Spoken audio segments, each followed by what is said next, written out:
Hello students, today we will continue with the numerical part of unit 3. So the first numerical is determine magnetic field at O due to current I through the circuit as shown.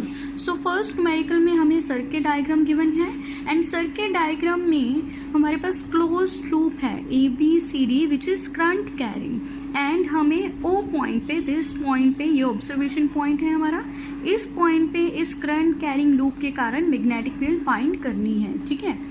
सो अगर हम इस पूरी circuit diagram को देखें तो ये circle का ही एक पार्ट नजर आ रहा है एंड अगर हम आर्म AD को देखें तो इसे हम मान सकते हैं कि ये क्या है, arc of the circular path and इस आर्क का रेडियस क्या है R1. ठीक है. एंड ये जो आर्क है ये कितना एंगल बना रही है, थीटा. सिमिलरली अगर हम BC को देखें सो BC भी क्या है, arc of the circular path and इस आर्क का जो रेडियस है इट इज R2 एंड ये सेम एंगल बना रही है थीटा. ठीक है. सो हमें इन दोनों आर्क्स के कारण मींस AD एंड BC के कारण इस पॉइंट O पे मैग्नेटिक फील्ड फाइंड करनी है. ठीक है. सो इसे हम डायरेक्ट मेथड से करेंगे, आपको इसका फॉर्मूला याद रखना है. ठीक है. So the formula to solve this numerical is, मैंने उसे नोट में लिखा है, B is equal to mu naught by 4 pi I theta by R. Mu naught by 4 pi क्या है, K, तो K एज इट इज याद रखेंगे आप, into current and theta. Theta क्या है, जो ये आर्क एंगल बनाएगी ऑब्जर्वेशन पॉइंट पे. ठीक है. वो क्या है, angle theta and divided by R. R means radius of this arc. ठीक है. सो ये फॉर्मूला अब आप डायरेक्ट याद रखें, इसे कमिट टू मेमोरी करें एंड इस फॉर्मूले के हेल्प से हम ऐसे न्यूमेरिकल सॉल्व करेंगे.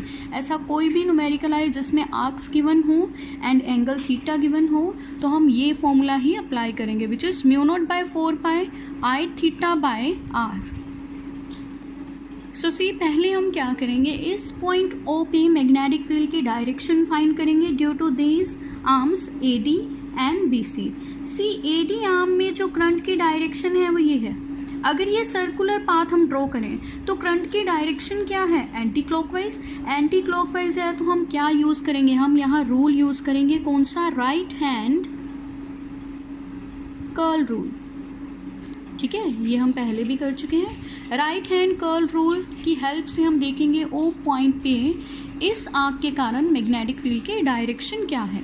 सो सी राइट हैंड कर्ल रूल में क्या था, आपको कर्ल को पॉइंट करना है in the direction of current and thumb जो होगा वो किसकी डायरेक्शन देगा, मैग्नेटिक फील्ड की. सो करंट है ये एंटी क्लॉकवाइज डायरेक्शन में. सो सी मैं कर्ल को ऐसे पॉइंट करूँगी. अगर मैं कर्ल को ऐसे रखूं तो सी थंब जो है वो outward to the plane of paper आ रहा है. ठीक है. ये हम कर चुके हैं तो अभी सिर्फ हिंट दे रही हूँ मैं. सो एट पॉइंट O इस आर्क के कारण मैग्नेटिक फील्ड की डायरेक्शन क्या होगी, आउटवर्ड्स. ठीक है. सो सी AD आर्म के कारण मैंने यहाँ डॉट बना दिए एंड हमें पता है डॉट रिप्रेजेंट्स की डायरेक्शन क्या है, आउटवर्ड्स. ठीक है.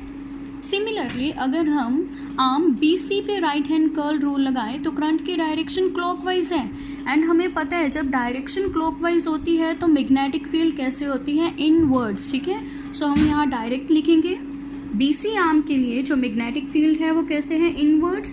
एंड इनवर्ड्स को हम कैसे रिप्रेजेंट करते हैं, क्रॉस से. ठीक है. सो पहले हम क्या करेंगे, AD आर्म पे ये फॉर्मूला अप्लाई करेंगे मैग्नेटिक फील्ड का और फाइंड कर लेंगे एंड BC आर्म पे यही फॉर्मूला अप्लाई करेंगे मैग्नेटिक फील्ड का. सो इसके अक्रॉस मैग्नेटिक फील्ड फाइंड कर लेंगे एंड सिंस दोनों के डायरेक्शन ऑपोजिट हैं, एक आउटवर्ड्स है दूसरा इनवर्ड है एंड दोनों को क्या करेंगे, सब्ट्रैक्ट करने के बाद हमारा आंसर आ जाएगा. So see in solution I have written magnetic field at O due to semi circular part AD part के कारण मैग्नेटिक फील्ड की डायरेक्शन मैं आपको बता चुकी हूँ कैसे थी, आउटवर्ड्स. सो हम वही फॉर्मूला यहाँ यूज़ करेंगे एंड मैग्नेटिक फील्ड लिखेंगे. So B1 is equal to mu naught by 4 pi, कैसे फॉर्मूला था, I theta by R. AD arm का जो O पॉइंट से डिस्टेंस है वो क्या है, R1. सो मैंने R को रिप्लेस किया है R1 से. ठीक है. सो इसे हम इक्वेशन नंबर 1 मार्क कर देंगे. ठीक है. Similarly magnetic field at O due to semi circular part BC के कारण डायरेक्शन मैं बता चुकी हूँ, इनवर्ड्स थी. सो फॉर्मूला अप्लाई करेंगे, B2 is equal to mu naught by 4 pi I theta by R था. सो BC आर्म का और पॉइंट से डिस्टेंस क्या है r2, सो मैंने यहाँ r2 लिख दिया है. Let this be equation number 2. ठीक है. अब देखो इक्वेशन 1 एंड 2 में मैग्नेटिक फील्ड की डायरेक्शन क्या है, ऑपोजिट है, तो हम क्या करेंगे, subtract to get net magnetic field. Therefore net magnetic field at O B is equal to B2 minus B1. आप यहाँ B1 माइनस B2 भी कर सकते थे, किसी भी वे से ये सॉल्व कर सकते हैं. So I have written B2 minus B1. B2 की यहाँ वैल्यू पुट की है, B1 की यहाँ वैल्यू पुट की है. सो सी यहाँ से कॉमन क्या क्या आ सकता है, mu naught I theta by 4 common ले सकते हैं हम. So we have B is equal to mu naught I theta by 4 bracket start 1/r2 minus 1/r1 bracket close. So ये है रिक्वायर्ड एक्सप्रेशन. ठीक है. सो डायरेक्शन क्या होगी, डायरेक्शन है इनवर्ड्स, बिकॉज हम B2 माइनस B1 कर रहे हैं. B2 की डायरेक्शन इनवर्ड्स है, सो मैग्नेटिक फील्ड की डायरेक्शन भी क्या होगी, inwards. So second numerical, find expression for magnetic field at O due to current I through a conductor of shape as shown. So second numerical भी first की तरह similar है. ठीक है. बस इसमें हमारे पास क्या है, 3 आर्क्स हैं. कौन कौन सी, AB, CD, EF and in तीनों आर्क्स के कारण हमें फाइंड करना है कि O पॉइंट पे टोटल मैग्नेटिक फील्ड का एक्सप्रेशन क्या होगा. ठीक है. सो सी AB आर्क में जो करंट की डायरेक्शन है वो क्लॉकवाइज है, तो हम मान लेते हैं इसके कारण मैग्नेटिक फील्ड क्या होगी, B1, और उसकी डायरेक्शन क्या होगी, इनवर्ड्स. वी नो अगर करंट जो है क्लॉकवाइज हो तो डायरेक्शन क्या होती है, इनवर्ड्स. एंड CD आर्म में करंट की डायरेक्शन एंटी क्लॉकवाइज होगी अगर ये सर्कल कंप्लीट करते. ठीक है. सो अगर डायरेक्शन एंटी क्लॉकवाइज है, इसके कारण हम मैग्नेटिक फील्ड मान लेते हैं B2 एंड डायरेक्शन क्या होगी, आउटवर्ड्स. एंटी क्लॉकवाइज है तो आउटवर्ड्स. ठीक है. सिमिलरली थर्ड EF आर्म में भी डायरेक्शन क्या है, क्लॉकवाइज, अगर इसका सर्कल हम कंप्लीट करते हैं. सो इसके कारण मैग्नेटिक फील्ड हम मान लेते हैं B3 और इसकी डायरेक्शन भी क्या होगी, इनवर्ड्स. किस रूल से, राइट हैंड कर्ल रूल से. ठीक है. सो अब हम इन तीनों आर्क्स के कारण मैग्नेटिक फील्ड फाइंड करेंगे. सो फॉर दैट आपको फॉर्मूला याद रखना है जो हम प्रीवियस न्यूमेरिकल में कर चुके हैं, which is B is equal to mu naught by 4 I theta by R. So see in solution first हम सॉल्व करेंगे magnetic field at O due to arc AB arc ये है एंड इसके कारण हम लिख चुके हैं मैग्नेटिक फील्ड क्या है, B1, डायरेक्शन क्या है, इनवर्ड्स. ठीक है. सो इस आर्क के कारण O पॉइंट पे हमें देखना है कि क्या एक्सप्रेशन होगा मैग्नेटिक फील्ड का. So see B1 is equal to formula apply कर रहे हैं, mu naught by 4 I theta, यहाँ पे एंगल क्या है, अल्फा, सो मैंने अल्फा लिख दिया है, डिवाइडेड बाय R होता है.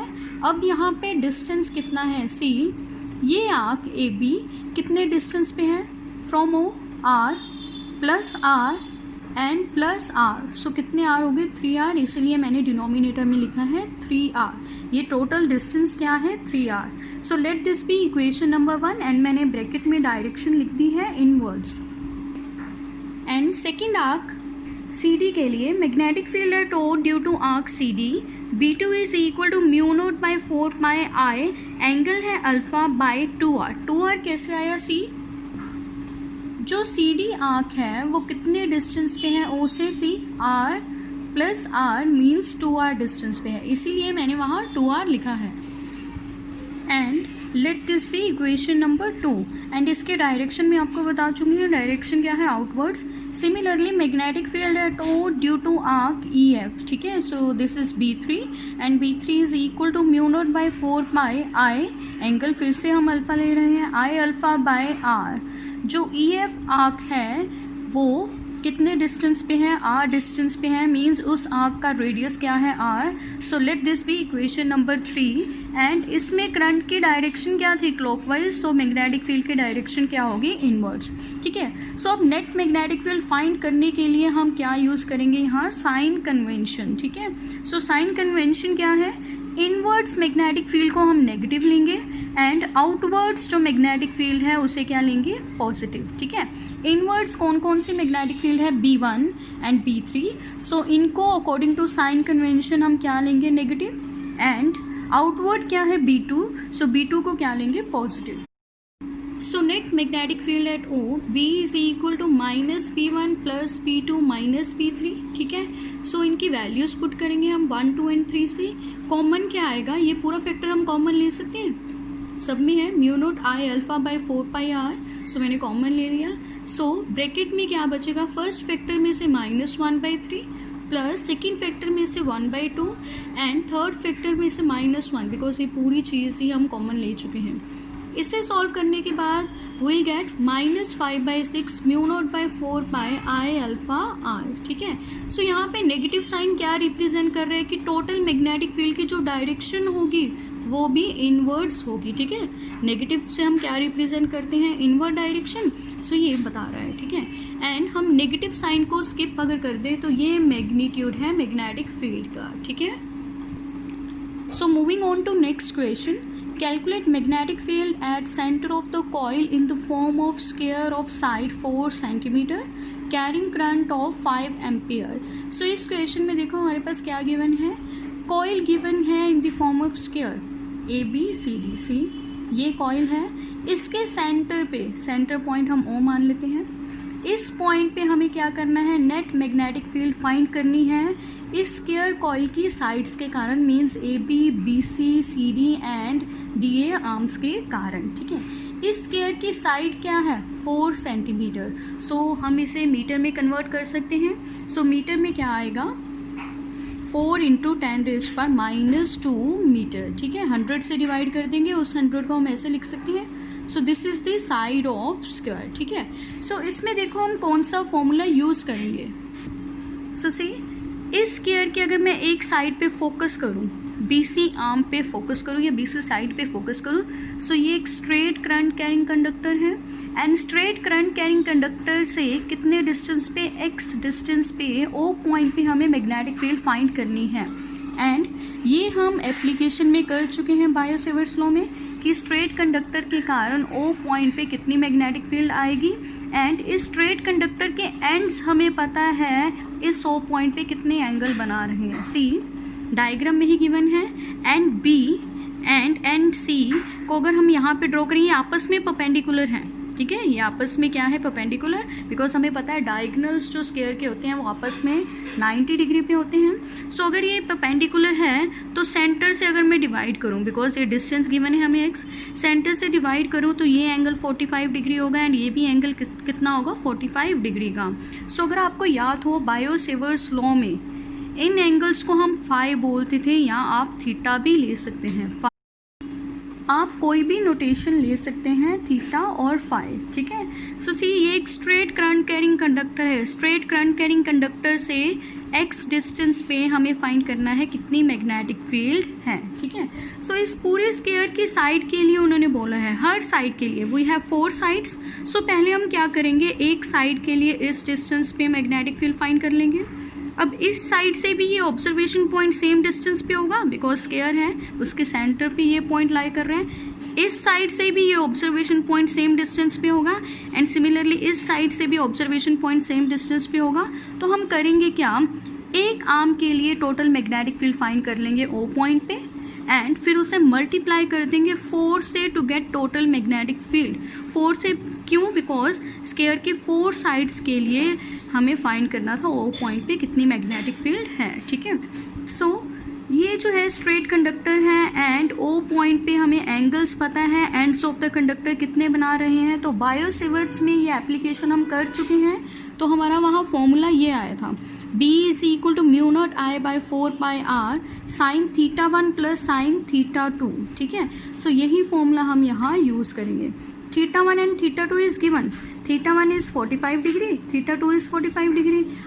R means distance is given, distance is x. Current question में ही गिवन है, कितना है, 5 एम्पियर। सो हम वैल्यूज पुट करेंगे।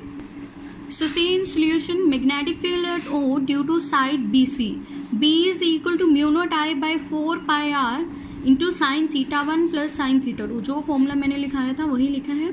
अब हम वैल्यूज पुट करेंगे। B is equal to mu naught, I की वैल्यू है 5 ampere, 4 pi R is x and x is given. x कितना होगा, अब देखो जो स्क्वायर है उसकी साइड गिवन है हमें, साइड कितनी है 4 सेंटीमीटर, एंड जो ऑब्जर्वेशन पॉइंट है वो कहाँ लाई कर रहा है, मिड पे। अगर ये मिड पर लाई कर रहा है तो हम इस ऑब्जर्वेशन पॉइंट की इस वायर से डिस्टेंस फाइंड कर सकते हैं इजली। क्या होगा, इसका हाफ मीन्स 2 सेंटीमीटर, एंड 2 को मैंने यहाँ मीटर में कन्वर्ट किया है, 2 × 10⁻², ठीक है। Bracket start, sine of first θ1 कितना था 45 डिग्री प्लस साइन ऑफ θ2 कितना था 45 डिग्री, ठीक है। So in next step mu naught की मैंने वैल्यू पुट की है 4 pi × 10⁻⁷ into 5 ampere as it is, denominator भी एज इट इज़। साइन 45 की वैल्यू हमें पता है 1/√2, सो ये वैल्यू पुट की है। यहाँ अगर हम एलसीएम लेंगे तो क्या आएगा 2/√2। सो सी यहाँ पर 4 पाई एंड 4 पाई कैंसिल हो जाएगा, सो विल गेट 5/2 एंड 10⁻⁷ है तो -2 जब ऊपर जाएगा तो +2 हो जाएगा। सी नेक्स्ट 2 और 2 को अगर हम कैंसिल कर दें सो 5/√2 × 10⁻⁵ वैल्यू आएगी, एंड उसे डिवाइड करने के बाद will get magnetic field is equal to 3.54 × 10⁻⁵ tesla. So see, I have written here by symmetry magnetic field at O due to each arm is same। जैसे मैंने बताया था एक आर्म के कारण O पॉइंट पे मैग्नेटिक फील्ड फाइंड कर लेंगे, and then we will multiply that value of magnetic field by 4। So see, to get total magnetic field at O, BT means magnetic field total is equal to 4 times of B, जो ये value हम find कर चुके हैं। So multiply करने के बाद हमारे पास मैग्नेटिक फील्ड टोटल की वैल्यू आएगी 1.42 × 10⁻⁴ टेस्ला, ठीक है।